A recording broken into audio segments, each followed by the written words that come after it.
Peu s'en faut que vienne une époque où il y aura un homme qui sera accoudé sur son divan. Regardez l'image.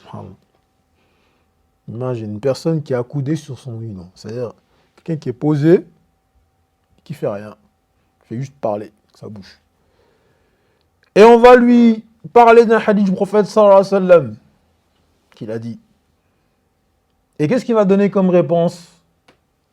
Il va dire entre nous et entre vous, il n'y a que le livre d'Allah.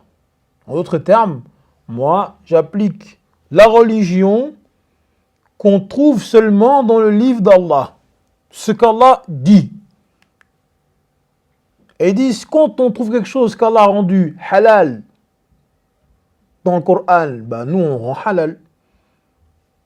Et quand on trouve quelque chose qui est haram, ben nous on le rend haram.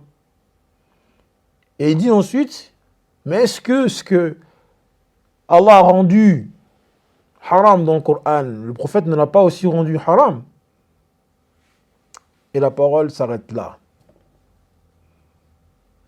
Le prophète sallallahu alayhi wa sallam, quand il dit ce hadith, il parle à toi, il parle à lui, il parle à moi, il parle à qui là? Hein?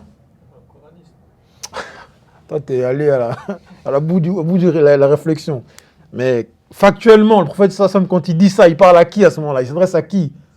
À ses compagnons du prophète. D'accord? Il parle à eux. Ok?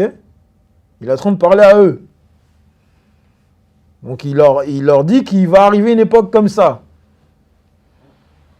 Donc ça veut dire que les Sahaba, est-ce qu'ils étaient au courant qu'il y aurait des gens qui, malgré que le prophète sallallahu alayhi wa sallam a dit, il y a des gens qui vont venir d'ailleurs remettre en question? Est-ce qu'ils étaient au courant de ça?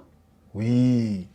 Et vous pensez que, étant au courant de ça, qu'ils n'allaient pas prendre les devants pour faire en sorte de préserver ça, pas que ça arrive, ça?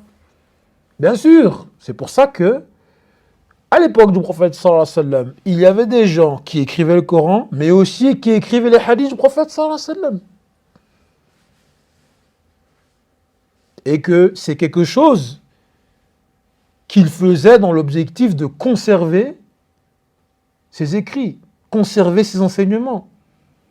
Parce qu'ils avaient conscience que cette religion allait finir par arriver aux quatre coins du monde. Et que le quatre coins du monde, est-ce qu'ils parlent arabe? Ils ne parlent pas arabe.